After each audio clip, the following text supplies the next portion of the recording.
Ana Petrescu tocou o botão da parte de cima do despertador. O mostrador iluminado indicou 5h56 da manhã.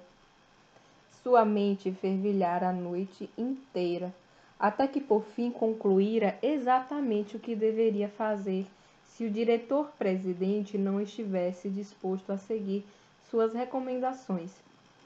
Ela desligou o despertador, pulou da cama e foi direto para o banheiro. Ficou sob a ducha fria um pouco mais do que o habitual, na esperança de assim despertar completamente. Seu último namorado, só Deus sabe quanto tempo atrás isso devia ter sido, achava engraçado o fato de ela sempre tomar banho antes de sair para sua corrida matinal. Depois de enxugar, Ana vestiu uma camiseta branca e um short azul. Puxou para cima o zíper do casaco, que ainda exibia um P desbotado, onde a letra azul escura tinha sido descosturada. Ana não queria que todo mundo soubesse que já fora da equipe de atletismo da Universidade da Pensilvânia. Afinal, isso fazia 9 anos. Ela calçou o Nike e prendeu a chave de casa numa corrente fina pendurada no pescoço. Fechou a porta de seu apartamento de 3 quartos com 2 voltas da chave, pegou o elevador, desceu na recepção e sorriu para seu porteiro favorito, que prontamente abriu a porta do prédio. "Bom dia, Sam", disse saindo de Thornton House, na rua 54 Leste e rumando para o Central Park. Durante a semana, ela corria pelo Circuito Sul. Nos fins de semana, costumava encarar o circuito mais longo de quase 10 quilômetros, quando não faria diferença se atrasasse alguns minutos. Mas nesse dia, fazia. Bryce Feston também acordou antes das 6 naquela manhã porque tinha um compromisso bem cedo. Enquanto tomava banho, escutava as notícias matutinas.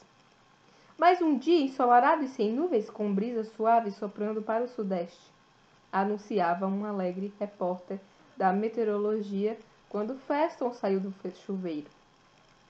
Uma voz mais sisuda informou que o índice Nikkei subira 14 pontos em Tóquio, enquanto Hang Seng, de Hong Kong, caíra 1. Ele considerou improvável que as ações da Feston Finance tivessem uma variação significativa para cima ou para baixo, uma vez que só 2 pessoas tinham conhecimento de seu pequeno golpe. Ele tomaria o café da manhã com uma delas às 7 e demitiria a outra às 8. Feston se vestiu e se olhou no espelho. Gostaria de ser um pouco mais alto e magro. Nada que um bom alfaiate e um par de sapatos cubanos com palmilhas especiais não pudessem corrigir. Gostaria também de deixar o cabelo crescer de novo, mas não enquanto tantos exilados de seu país ainda pudessem reconhecê-lo. Mesmo se tratando do filho de um motorneiro de Bucareste, qualquer um suporia que aquele homem impecavelmente vestido, saindo da casa com fachada de arenito pardo na rua 79 Leste, havia nascido no establishment do Upper East Side, no nordeste de Manhattan. Só quem olhasse mais atentamente notaria pequeno brilhante na orelha esquerda, um detalhe afetado que, em sua opinião, o distinguia de seus colegas mais conservadores. Feston se acomodou no banco de trás de sua limusine. "Vamos para o escritório", ordenou antes de pressionar um botão no braço do banco. Uma separação de vidro escurecido subiu ronronando entre ele e o motorista. Feston pegou um exemplar do New York Times no banco ao seu lado. Estava concentrado nas páginas de economia quando o motorista pegou a FDR Drive e já tinha chegado à página de obituários no momento em que a limusine parou diante da Torre Norte. O único obituário que lhe interessava só seria impresso no dia seguinte, mas na verdade ninguém nos Estados Unidos sabia que ela estava morta. Tenho um compromisso em Wall Street às 8h30, disse Feston para o motorista quando este lhe abriu a porta traseira. Pegue-me às 8h15. O motorista assentiu e Feston seguiu em direção ao saguão. Embora o prédio tivesse 99 elevadores, apenas um ia diretamente até o restaurante no andar 107. Assim que Feston saiu do elevador, 1 minuto depois, o Maitre o saudou e o acompanhou até a mesa. Feston não se surpreendeu ao encontrar Cor Lippmann à sua espera. Lippmann nunca se atrasara nos seus 10 anos de trabalho na Feston Finance. Feston olhou para o homem que já demonstrara muitas vezes não haver sarjeta na qual não estivesse disposto a cair pelo patrão, que por sua vez tinha sido a única pessoa a lhe oferecer emprego quando saiu da cadeia. Nenhum advogado com diploma cassado e condenado por fraude pode esperar ser aceito num escritório. Feston começou a falar ainda antes de se sentar. Agora que estamos de posse do Van Gogh, como podemos nos livrar de Ana Petrescu sem que ela desconfie? Lippmann abriu uma pasta que estava à sua frente e sorriu. Nada saíra conforme planejado naquela manhã. Andrews avisara a cozinheira que pretendia levar a bandeja do café da manhã para sua senhora assim que o quadro fosse despachado. Mas o carro forte chegou com 40 minutos de atraso, dirigido por um rapaz abusado que se recusou a ir embora antes que lhe servissem café e biscoitos. Andrews sentiu-se aliviado por sua senhora ainda não ter se levantado quando o motorista finalmente partiu. Ele examinou a bandeja e saiu da cozinha para levar o café da manhã para a patroa. Segurando a bandeja sobre a palma de uma das mãos, Andrews bateu levemente com a outra na porta do quarto antes de abrir. Ao ver sua senhora caída no chão numa poça de sangue, ele arquejou, largou a bandeja e correu para o corpo. Mesmo sendo evidente que Lady Victoria estava morta havia horas, Andrews não cogitou chamar a polícia antes que a pessoa seguinte na linha sucessória dos Wentworth tivesse sido avisada da tragédia. Ele saiu do quarto rapidamente, trancou a porta e correu escada abaixo pela primeira vez na vida. Arabella Wentworth estava atendendo alguém quando Andrews telefonou. Ela pediu desculpas ao cliente, virou o aviso de aberto para fechado e passou a chave na porta de sua lojinha de antiguidades poucos instantes depois de Andrews pronunciar a palavra emergência. Algo que ela não o ouvira dizer nos últimos 49 anos. 15 minutos mais tarde, Arabella parou seu Mini no cascalho da entrada de Wentworth Hall. Andrews a esperava. Eu lamento muito, milady. Foi tudo o que ele disse antes de acompanhar sua nova patroa pela ampla escada de mármore. Ao ver que Andrews segurava o corrimão para se equilibrar, Arabella compreendeu que sua irmã estava morta.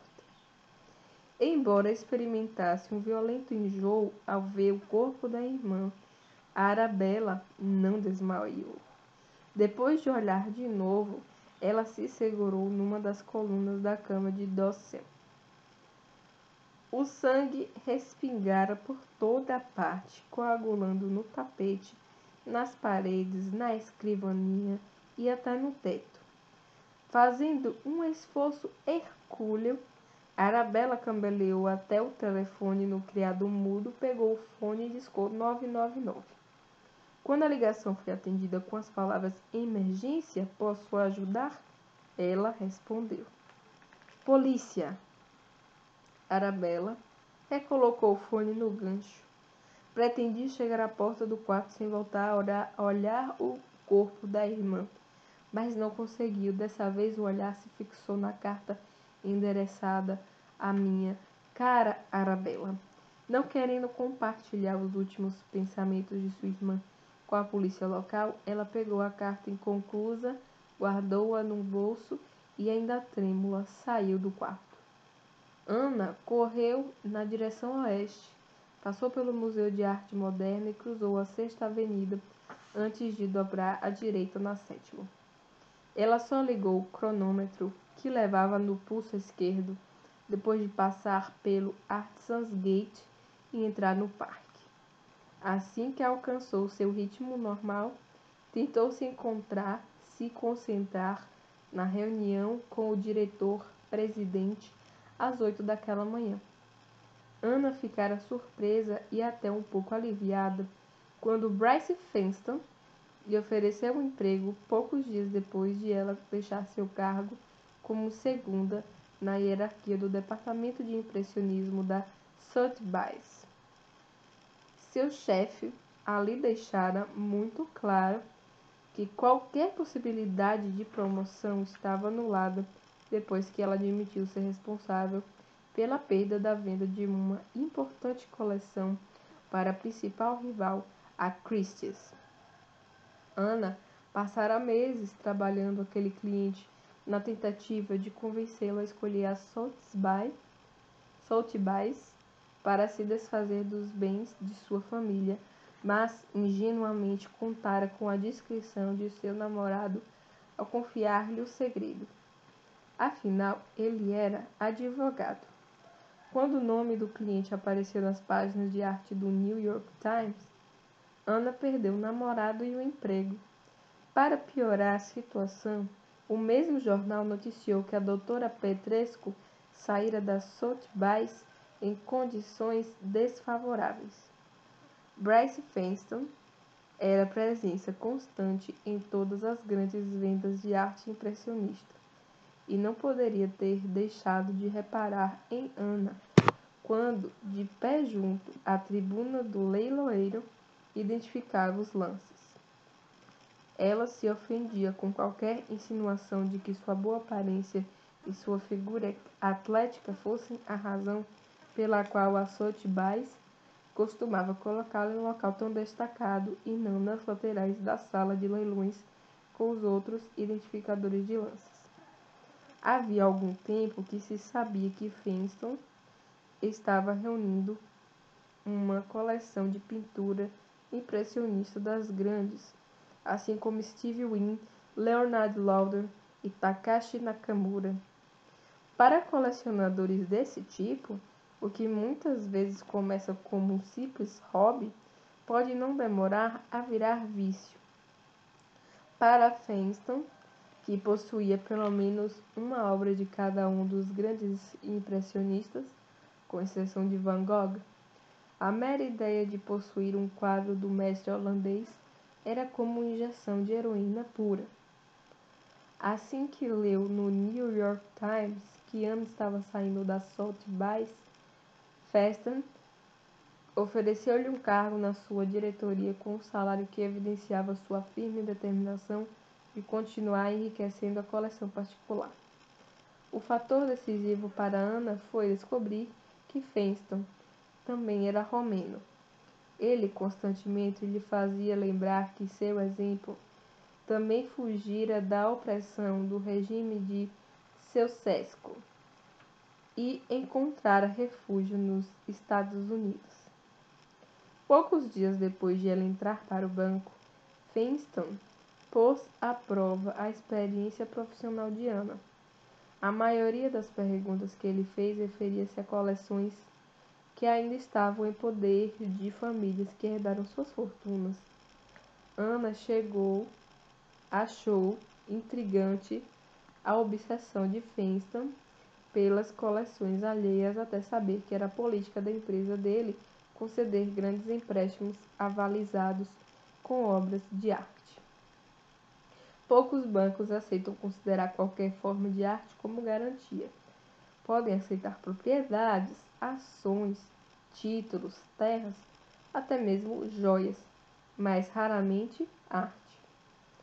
Os banqueiros não compreendem esse mercado e relutam em tomar os bens de seus clientes, entre outros motivos, porque armazenar as peças, contratar seguros para protegê-las e, em muitos casos, ter de vendê-las depois requer muito tempo e não é prático.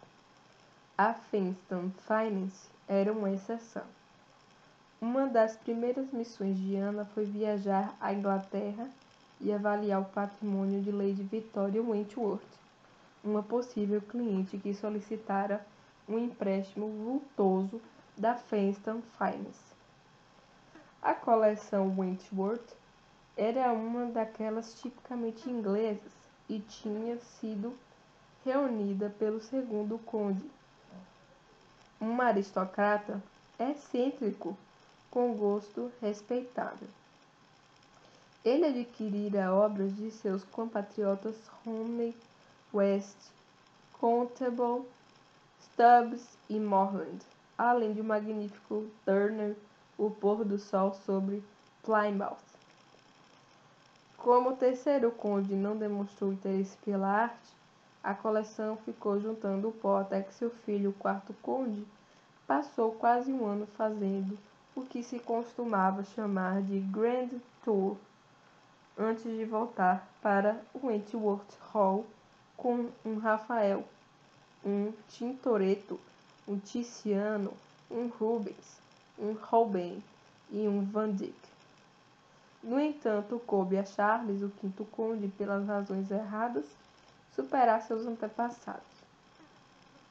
Após um movimentado fim de semana em Paris, sua amada do momento o convenceu a comprar um quadro de um artista desconhecido. Charlie Wentworth voltou à Inglaterra munido de uma pintura que resolveu destinar ao quarto de hóspedes, embora muitos admiradores hoje considerem Autorretrato com Orelha Enfaixada uma das obras mais sublimes de Van Gogh.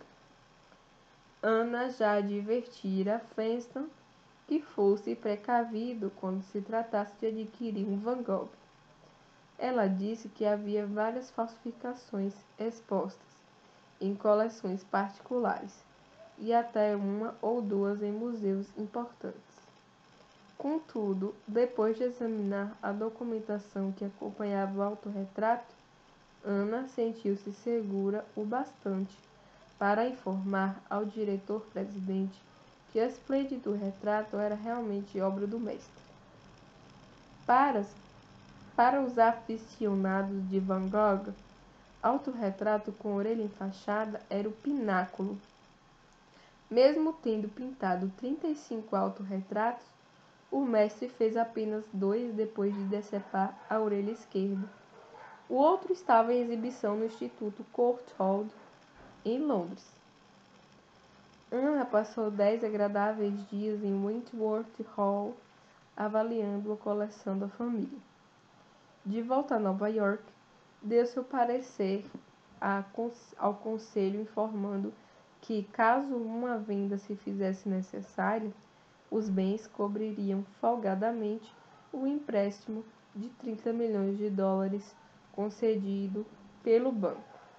Embora não interessasse a Anna saber por que Victoria Wentworth precisava de tamanho montante de dinheiro, várias vezes ela ouviu Victoria mencionar sua tristeza pela morte prematura do querido papai e a perversa alíquota de 40% do imposto sucessório.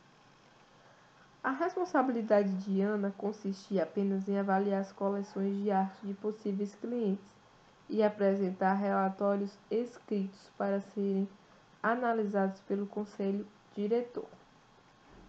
Ela nunca participava da redação de contratos, função que cabia exclusivamente ao advogado do banco Cor Lippmann.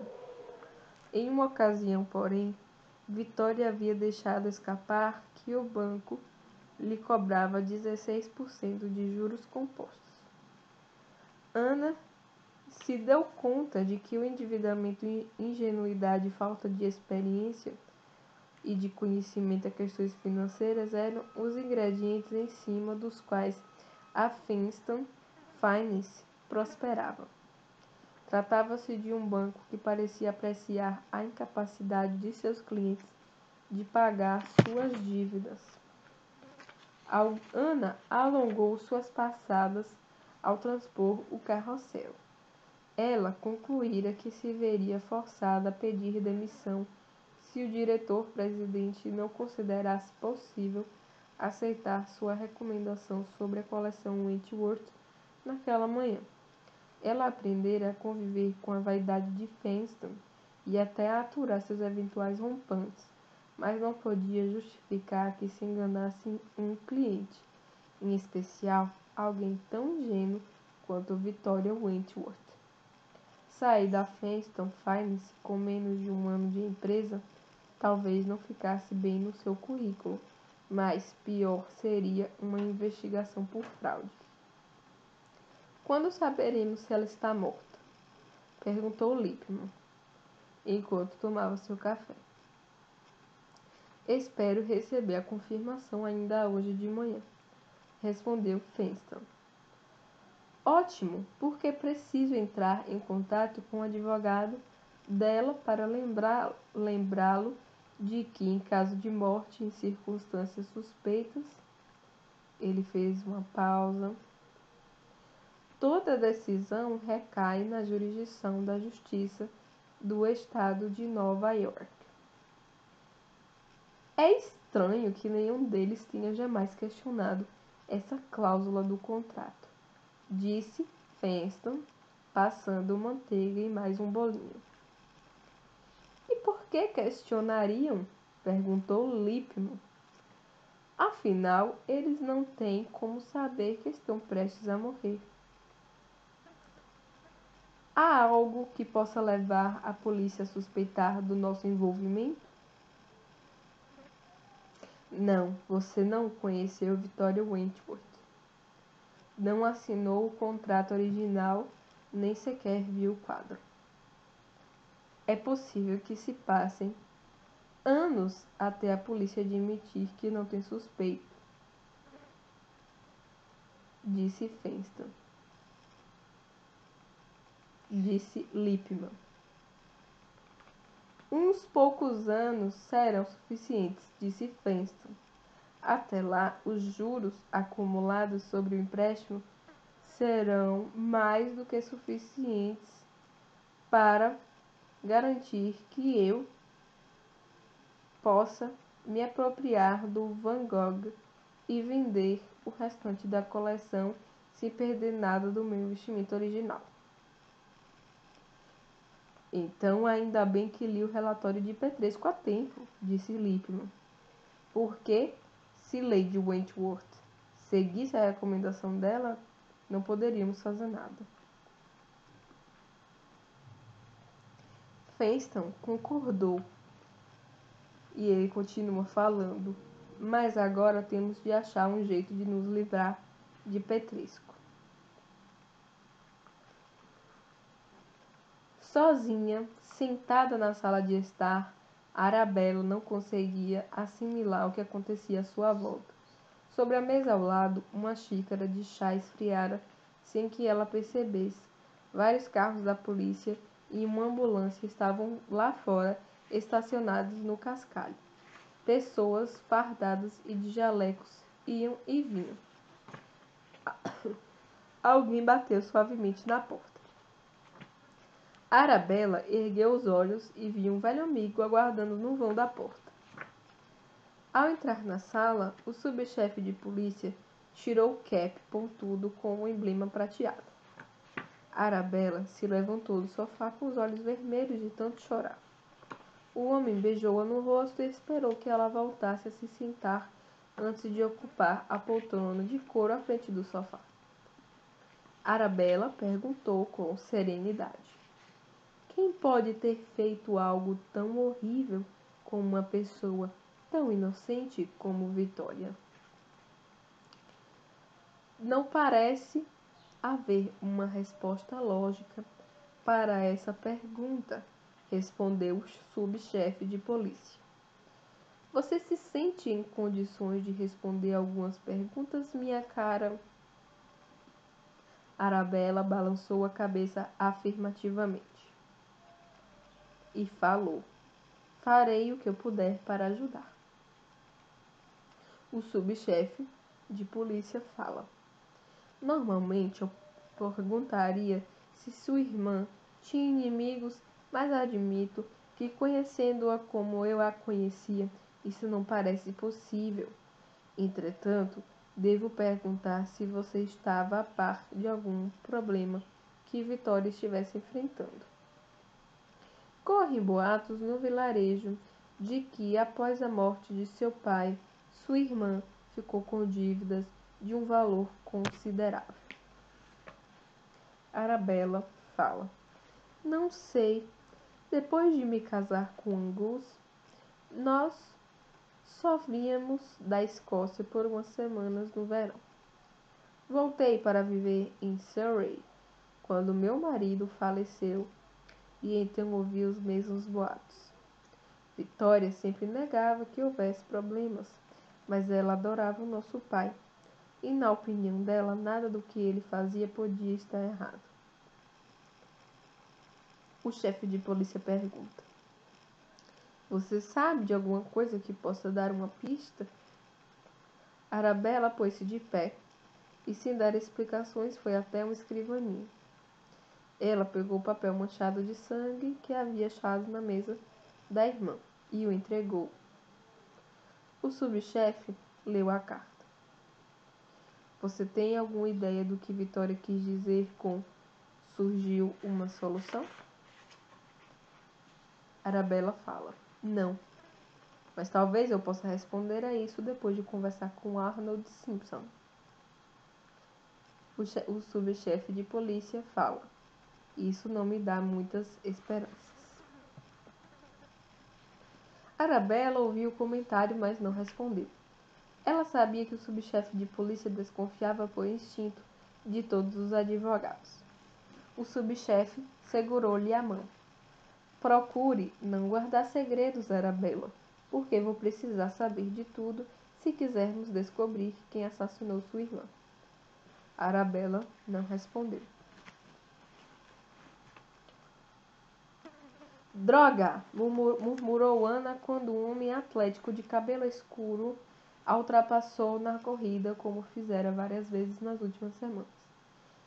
Ela ficava irritada sempre que era ultrapassada.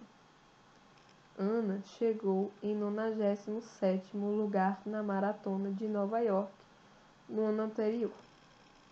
Então, quase nunca era ultrapassada por qualquer coisa com duas pernas.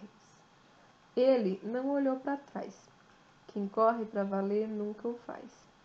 Uma vez, ela vira aquele homem misterioso de relance, mas então ele passou correndo e tudo o que restou foi a visão das costas de sua camiseta verde esmeralda.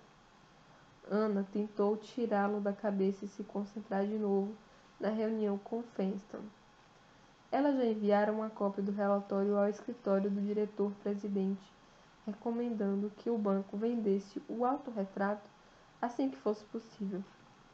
Conhecia um colecionador de Tóquio que era obcecado por Van Gogh e possuía ienes para sustentar sua obsessão. Takashi Nakamura presidia a maior siderúrgica do Japão. Uma pessoa sumamente reservada que mantinha um sigilo os detalhes de sua coleção particular com a inescrutabilidade tipicamente japonesa.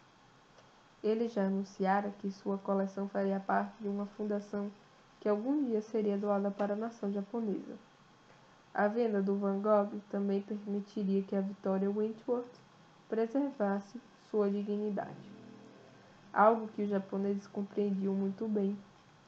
Anna já adquirira para Nakamura um Degas e esperava que ele oferecesse no mínimo 60 milhões de dólares pela obra do holandês.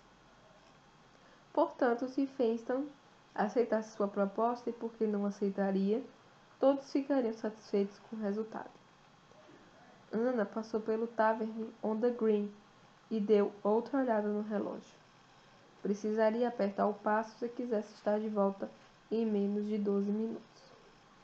Correu a toda, descendo a colina, passou pelo Artisans Gate e voltou para a Fazenda Cooper, em direção à sua casa, sem perceber que estava sendo atentamente observada pelo homem da camiseta verde esmeralda. Jack Delaunay ainda não tinha certeza se Ana Petrescu era uma criminosa. O agente do FBI observou-a enquanto ela sumia na multidão. Então ele retornou à corrida cruzando Chip Meadow. Vinha investigando a mulher no último mês e meio. O FBI também investigava seu chefe, que para Jack era sem dúvida um criminoso.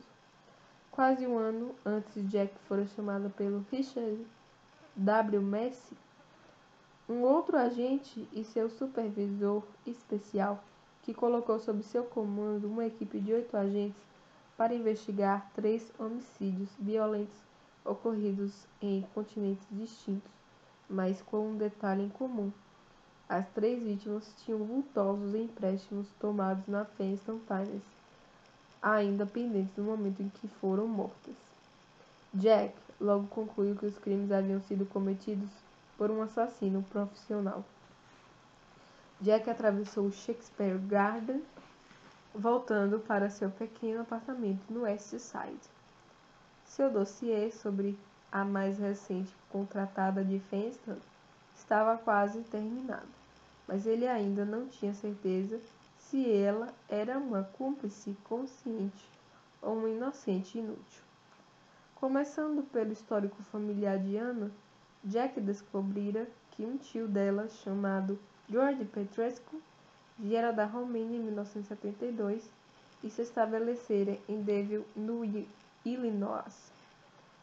Poucas semanas depois de Ceausescu se proclamar presidente, George escreverá ao irmão implorando que viesse para os Estados Unidos.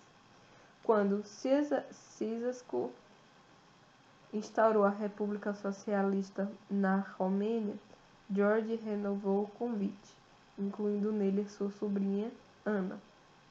Os pais de Anna não quiseram deixar o país, mas permitiram que a filha de 17 anos saísse clandestinamente de Bucareste em 1987, prometendo-lhe que poderia voltar quando Ceausescu fosse deposto. Anna nunca mais voltou. Escrevia para os pais com frequência, implorando à mãe que fosse se juntar a eles nos Estados Unidos, mas raramente recebia resposta. 2 anos mais tarde, ela soube que o pai fora morto no confronto na fronteira, numa tentativa de derrubar o ditador. A mãe repetia que não pretendia deixar sua terra jamais. Um dos membros do grupo de Jack obtivera informação ao ter acesso a um ensaio escrito por Anna para a revista de sua escola secundária. Um de seus colegas também escrevera sobre a garota meia de longas tranças louras e olhos azuis, cujo inglês era tão precário que ela nem sequer conseguia recitar o juramento de fidelidade. No fim do 2º ano na escola, Anna já era a editora da revista. A escola concedeu a Anna uma bolsa para estudar História da Arte na Williams University.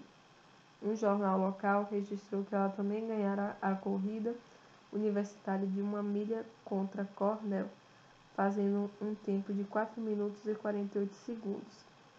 Depois de um doutorado na Universidade da Pensilvânia, a doutora Petrescu entrou na Sotheby's como trainee. Nesse ponto, a informação obtida por Jack tornava-se algo impreciso, porque ele só podia autorizar seus agentes a estabelecer um contato limitado com ex-colegas de Ana.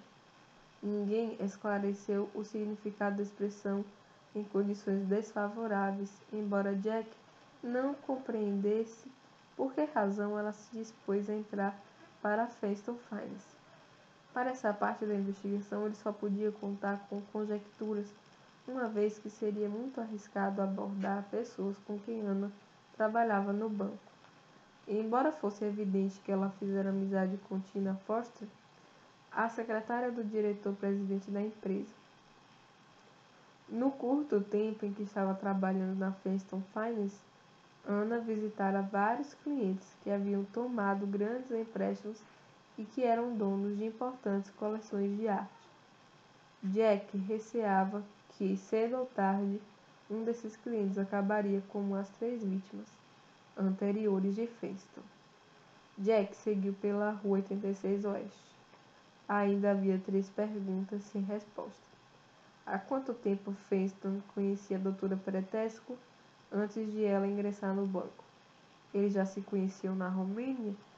E ela era assassina profissional?